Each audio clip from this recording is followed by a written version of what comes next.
The movie opens with a father and daughter's climb to Troll Peaks. After climbing, the father, Tobias, reminds his daughter, Nora, of the fairy tale about trolls. He then tells her that the great mountain in front of them is actually made from fossilized trolls. At first, Nora does not believe this because she thinks it is just a silly fairy tale. But when the sun shines upon the great mountain, she sees the trolls' faces on it, surprising her. 20 years later, a group of archaeologists is excavating near the sea in search of dinosaur bones. Nora, now a professor of paleontology, is part of this group. She has been told by her teammate that the university is cutting off their funding due to finding no dinosaurs, but Nora refuses to give up.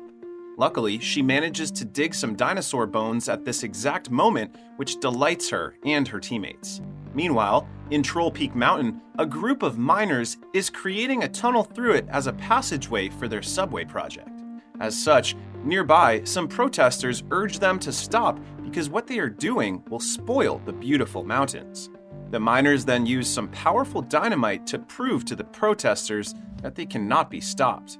After the miners get inside the tunnel to check the result of the explosion, it suddenly rumbles and collapses, killing them instantly. Just then, the Norwegian military senses this strong activity from Troll Peaks Mountain and sends some planes to scout what is happening. Upon seeing a big hole in the mountain, the general immediately alerts the Prime Minister about the situation. Aside from the big hole they have found, the Prime Minister is also informed about the gigantic footprints that are found near it. For this reason, they have no choice but to gather the best scientists that can help them identify the origin of the hole and the footprints. One of these people they recruit is Nora, who is currently celebrating with her team for finding valuable dinosaur bones. Immediately, the military takes her back to the capital via helicopter so that she can be briefed about what happened. There, she meets Andreas, the advisor for the Prime Minister, who quickly takes her inside the dim conference room full of generals, scientists, and other professionals. Since Nora is a professor of paleontology, her expertise is also useful for the meeting. However, some scientists mock her because they think all she knows is dinosaurs. After that, other scientists start to theorize about the holes, but Nora notices that they obviously look like footprints. Again, they mock her because there are no creatures that large that can produce such footprints. Here, an intelligence officer, Sigrid, enters the conference room to show the footage from the earlier mining disaster where they confirm that it is indeed a creature that has caused all of this. Despite the footage, the other scientists still believe it is not a creature. But Nora is feisty as she wants to make a move immediately rather than just discussing if it is true or not. Because the Prime Minister likes her attitude, Nora is assigned as a scientific advisor. She is then told by Andreas that they will have to go to a valley due to a recent incident involving an elderly couple's house. Earlier, an elderly couple has a scary close encounter with the creature when their house gets stepped on by it, although they have not seen it with their own eyes. As such, Nora and Andreas head there immediately via helicopter. To pass the time, Andreas talks to her about her interest in paleontology, which she says comes from her childhood love of nature. She then tells him her mother had already died and that her father has lost his mind at some point in his life due to believing too much in fairy tales. Andreas then admits that he always wants to be a writer, but Nora is not listening anymore because she sees the elderly couple's house in ruins. A soldier, Chris, briefs them about what happened. He tells them that the creature walked in the region and then suddenly stopped south, which is miles away from their location. Afterward, the three of them head to a tent to interview the traumatized elderly couple. The old man reveals that the recent incident felt like a mountain was moving toward their direction, and his wife adds that she heard a sad-sounding howl emanating from this moving mountain. After taking the elderly couple's testimonies, the three head outside to continue their investigation of the place. There, Nora checks the footprint using UV light to see if the creature has left a biological imprint. However, she sees nothing but rocks and stones. They then head south to where the footprints are said to have suddenly stopped. While inside the helicopter, the soldier tells Nora that the footprints stopped in a rocky location which is impossible because the creature is too big to just disappear like magic. All of the details do not add up and have only confused Nora so far. For this reason, she asks them to go to his father. As such, they head to a small cabin in the middle of nowhere where an old, unkempt man greets them with a shotgun and a threat.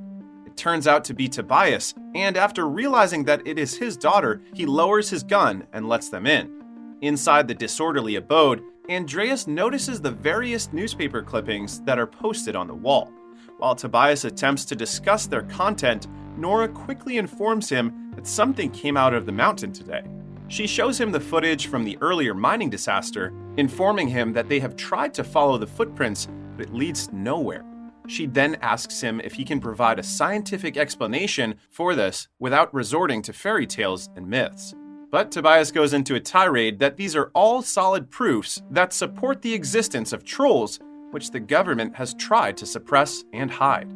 Tobias then asks to come with them for an adventure, and Nora has no choice but to have her father join them because she needs his help. As such, they head back to the end of the trail of footprints, where Tobias eagerly looks around for any clue that will confirm the troll's existence. Upon checking the area, he then tells his daughter that the landscape has changed based on the map. While they are close to each other, Tobias takes this opportunity to tell Nora that she has lost her childlike curiosity and wonder, prompting Nora to tell him that she has simply grown up. Suddenly, the father and daughter notice an eye popping out from the rocks. As it turns out, the rocky region where they are standing is actually just a resting troll in disguise, therefore proving that trolls do exist. After they speedily escape via helicopter, they immediately send the footage of the troll to the military, alarming the Prime Minister and her cabinet members. For this reason, Nora, Andreas, Chris, and Tobias head to a nearby base to discuss with the Prime Minister what they have seen via video call. Although Nora warns her father not to mention the word troll to describe the creature, Tobias still says it proudly to the Prime Minister's cabinet. He even tells them that their meddling with nature has caused its rampage. Not wanting to believe the old man, the Prime Minister decides to implement military action against the troll. Because of this, Nora reprimands her father for having another tirade about myths and fairy tales. Tobias then tells her that their adventure has just begun, which rekindles Nora's childlike curiosity. As such, Nora, Tobias, and Andreas urge Chris to let them come to the military operation. Due to their insistence, Chris agrees, but only if they will follow his orders. And so, the night military operation commences.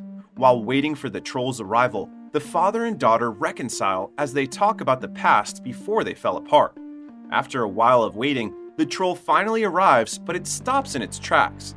The general then authorizes Chris to open fire against the stone creature. After a rocket missile hits its body, the troll's wound supernaturally regenerates, thus only angering it more. As such, Chris orders all soldiers to attack with all they got. But seeing that their collective attack did not affect the troll, the soldiers started retreating. During the mayhem, Chris, Tobias, Nora, and Andreas hide behind an overturned tree stump alongside another soldier who is praying. Since the soldier is a Christian, Tobias tells the rest to leave the soldier behind. This is because trolls, according to legend, can smell people with Christian blood. As such, the troll quickly snatches the Christian soldier and eats him. But instead of fully running away, Tobias decides to befriend the giant creature, which he briefly manages to do. However, a stupid soldier attacks the monster from behind, and the gigantic creature becomes enraged again. In turn, the troll accidentally knocks Tobias away and attacks the soldier, firing at it before leaving. Tobias survives the impact, but is greatly weakened. He then cryptically tells his daughter about a king and his palace before finally succumbing to his injuries and dying. As a result, Nora cries her heart out for her father. Even Andreas and Chris are heartbroken by this.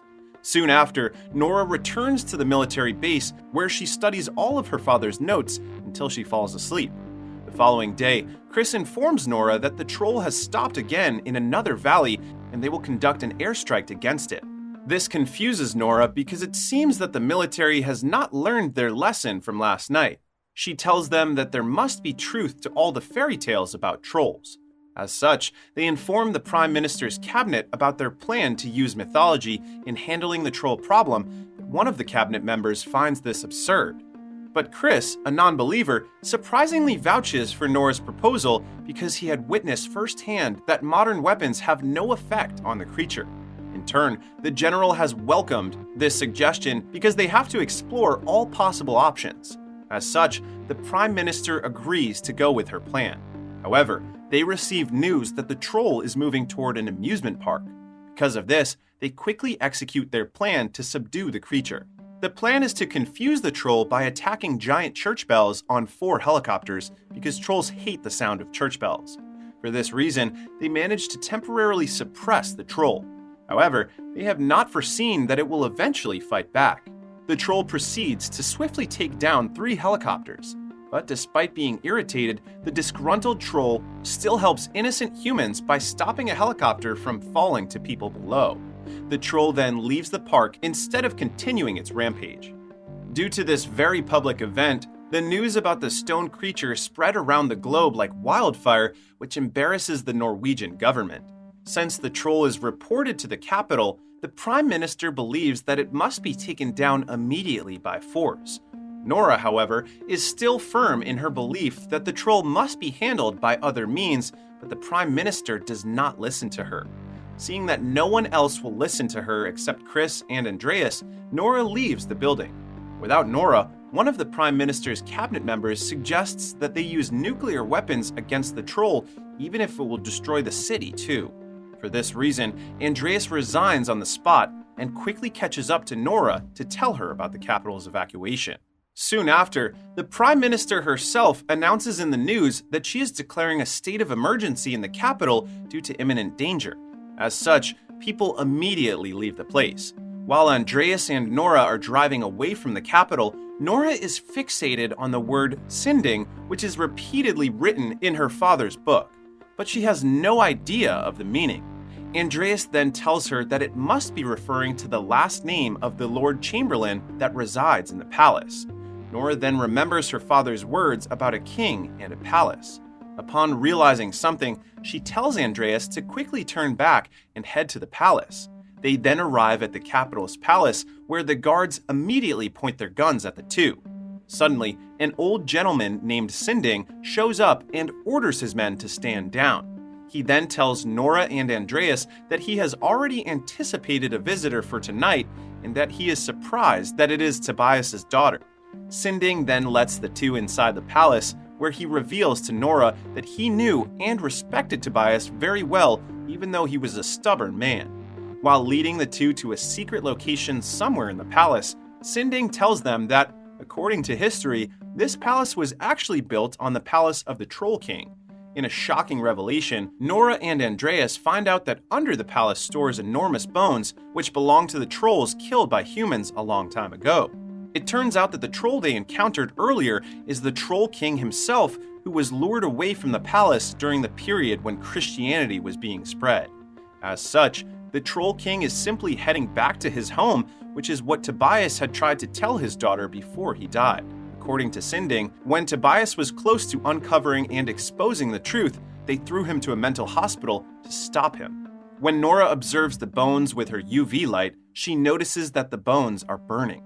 After concluding that the troll's weakness is direct sunlight, she then requests the largest vehicle that Sinding has.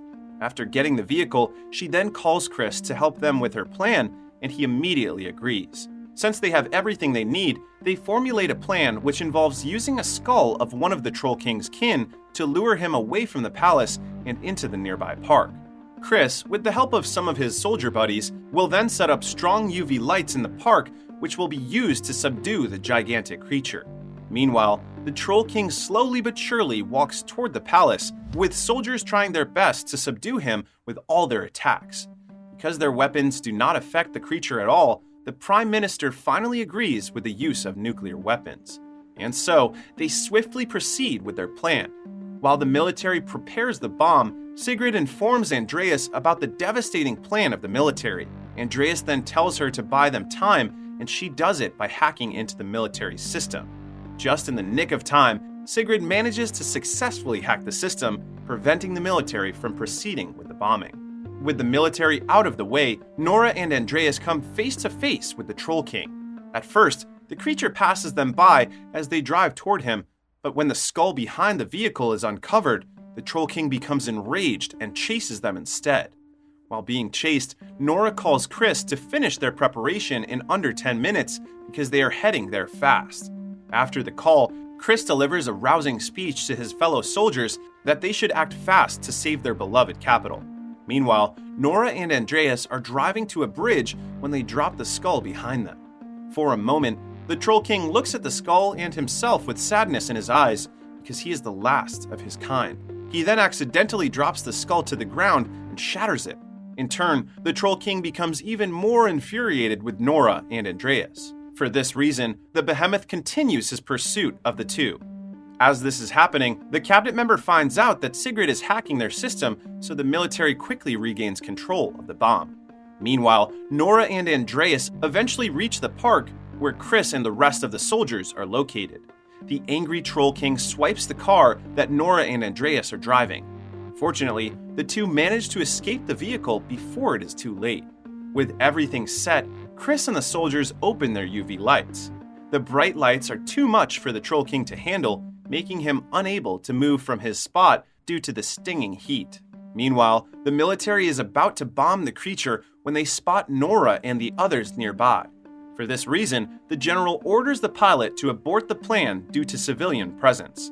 As the soldiers already celebrate their victory, Nora cannot help but feel pity for the dying creature. As such, she quickly closes the UV lights and tells the Troll King to leave immediately. But despite her best efforts to save the creature, morning light finally arrives, turning the Troll King into a large boulder. In honor of her father, Nora decides to call it Tobias Boulder. The Prime Minister and her staff immediately arrive at the scene to assess the great boulder. There, she admits to Nora that she is impressed by what Nora has achieved. Andreas then tells the Prime Minister that since he has resigned, he will now pursue his dream to be a writer. The movie ends with Andreas pondering if there are more trolls in the wild, making Nora smile as if she is ready for another adventure. During the credits, inside the cavern where the Troll King came, another movement occurs, followed by a great howl. The movie is great because it plays with the idea of the possibility of mythologies and fairy tales turning out to be true, which will eventually clash with our modern and scientific thinking. But I think the key message of the movie is that no matter what we do, nature will always strike back against us in one way or another. As such, we need to learn to understand and live with nature and not just attempt to subdue and destroy it to fulfill our demands.